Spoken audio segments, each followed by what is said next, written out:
All right, March 31st. It is Sunday, so time for some Sunday Sima. We are almost through the righteousness of the emperor, over halfway there. Exciting because establishing titles is chapter 3. We're on verse 8 of chapter 2, the righteousness of the emperor.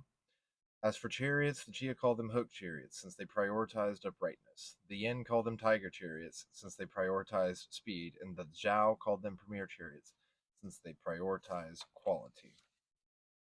9. As for flags, the Jia had a black one at the head representing command of the men.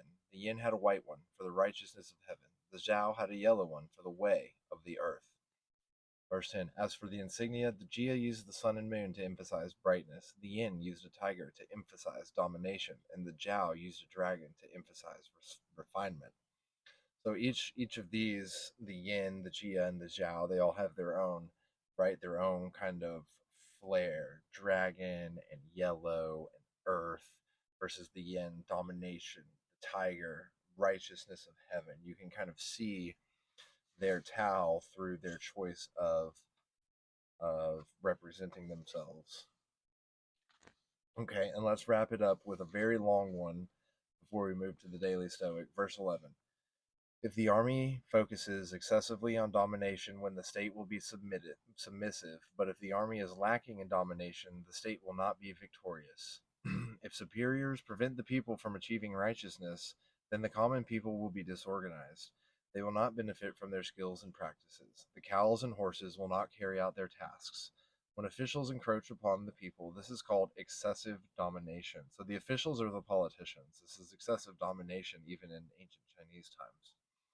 The cows and the horses are not carrying out their practices, their tasks. Excessive domination causes the people to be submissive.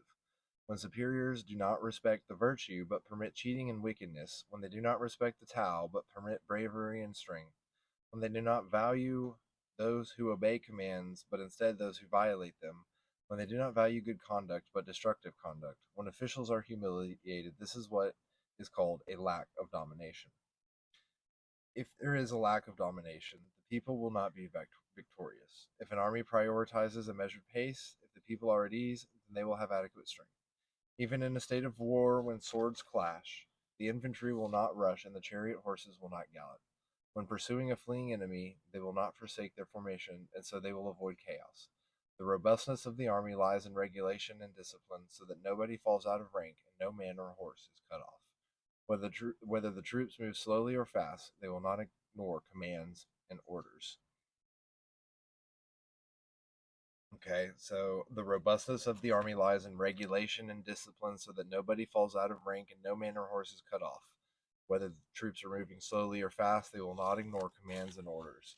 And I think that just goes to speak to like the discipline of life, discipline of everything that you do. Because sometimes things are moving really fast and sometimes things are moving really slow. And it's that discipline that tells you to either have some urgency or to have some patience. Okay. So let's go over to the Daily Stoic by Ryan Holiday and Stephen Hanselman for the Easter reading. March 31st. You're a product of your training. Chasing what can't be done is madness, but the base person is unable to do anything else. Marcus Aurelius, Meditations 5.17. The base person.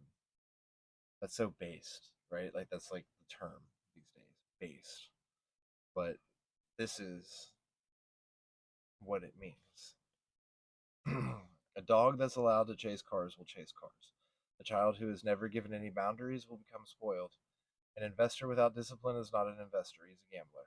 A mind that isn't in control of itself, that doesn't understand its power to regulate itself, will be jerked around by external events and unquestioned impulses. That can't be how you'd like tomorrow to go, so you must be aware of that. You must put in place training and habits now to replace ignorance and ill discipline. Only then will you begin to behave and act differently. Only then will you stop seeking the impossible, the short sighted, and the unnecessary. Right? Replace ignorance and ill discipline.